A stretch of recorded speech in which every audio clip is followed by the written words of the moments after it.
Imagine walking down the street, scrolling through your phone, and in a split second, it's gone. In London, this is becoming a reality to thousands every week. From busy streets to tourist hotspots, phone snatching has become a serious problem.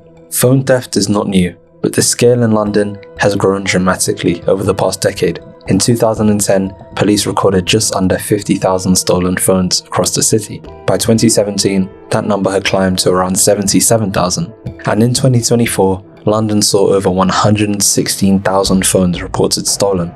That's more than 13 per hour. You may be wondering, why phones? Well, firstly, they're just really easy to take. It can happen to anyone at any time when you're sending a quick message or on a call. It's perfect for thieves as they don't have to engage in any sort of physical combat or spend time actually stealing it from the victims, compared to a car, which can take a minute or two.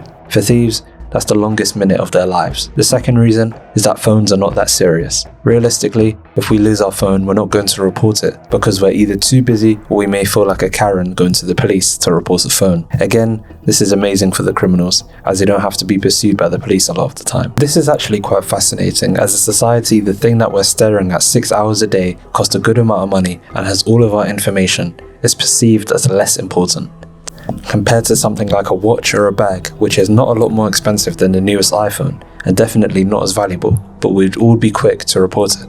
The rise in phone snatching has coincided with the growing rise of high-value smartphones. A flagship phone now costs over £1,000, making it an attractive target for thieves. Unlike other personal items, phones are small, easy to grab, and be quickly resold, often within hours of being stolen. It's very rare for these snatchers to act alone.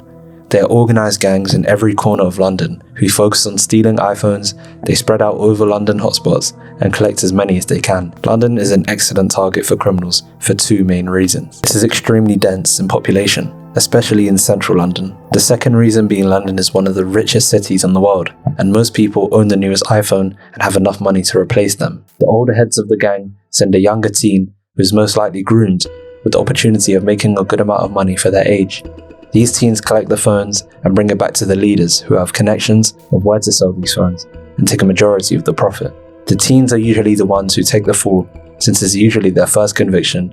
They will face little to no consequence, maybe a fine or community service at most. The structure of these gangs work effectively, and as petty as the crimes seem, it is an extremely lucrative business. In 2024 alone, £50 million on phones were stolen. 50% of people in the UK own an iPhone. The average iPhone costs around £800. If you steal 20 phones a day, that's £16,000 in a day's work. Now imagine you have 10 teenagers all doing the same thing.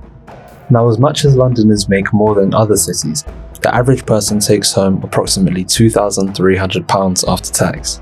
This does not even reach the average rent in London and afford other bills. So if someone's phone has been stolen and they have to spend another £1,000 on a phone, that's almost half their wage gone. So for a lot of people, this can genuinely have a negative impact on their livelihood. As well as the fact, almost all of our details, down to our passport and bank details, are on our phones, so this can be seen as even more valuable for thieves, causing more stress. Once stolen, phones enter a complex chain of redistribution. Some are resold locally on the black market, while others are shipped abroad, often to Africa, Asia, or Eastern Europe. Phones can be stripped for parts, with screens, cameras, and internal components, fetching high resale prices. This is an important part of foreign countries' economy. On the streets overseas, the newest iPhone can be resold for £300. If 100,000 phones are stolen a year, that's a huge amount of money to be made. The supply chain is structured, fast-moving, and highly profitable. This efficiency is part of why London remains a hotspot. Thieves know they can steal a phone and move it quickly, with little risk of detection. The problem is really interesting for the police to handle. London is already the most covered city in the world when it comes to CCTV, so what else can be done?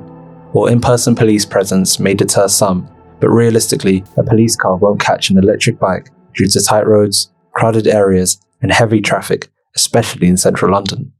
As well as the fact you don't want to scare your tourists away too. Police also use technology to track and block stolen devices. Blacklisting and partnerships with mobile operators aim to make stolen phones unusable. However, challenges remain. The sheer volume of thefts with the rapid resale networks make full deterrence difficult. Phone companies like Apple or Samsung won't look to help either because it helps them out for someone to go buy the newest phone again. It will always be hard for the police to deal with this problem, Although this is becoming a major issue in London, the police in the UK are understaffed as it is, and reporting your phone being stolen won't make the top of their priority list. The impact of phone snatching goes far beyond the individual victim. It has started to shape London as a city, its reputation, and the way people live and interact here. For residents, the threat has become almost a part of daily life. People don't walk around casually using their phones anymore. They grip them tightly, constantly scanning their surroundings, especially in busy areas like Oxford Street, Camden, and central hubs. This constant vigilance creates a culture of fear. Even simple acts like taking a call while walking or checking a map can feel risky. Over time, this changes behavior. People avoid certain streets, take longer routes to feel safe, or stop using public spaces as they freely once did. Families and tourists alike notice this tension, and it subtly communicates that London is not entirely safe, even in broad daylight. The psychological effects are significant. Residents are anxious and children or teenagers are taught to fear ordinary interactions. Online videos showing tourists getting robbed on scooters or mopeds go viral on social media, spreading rapidly to international audiences. Travel blogs and forums now caution visitors to avoid using their phones on street, warning them to hold devices out of sight and to be hyper alert at all times. This isn't just inconvenient, it affects how tourists experience the city.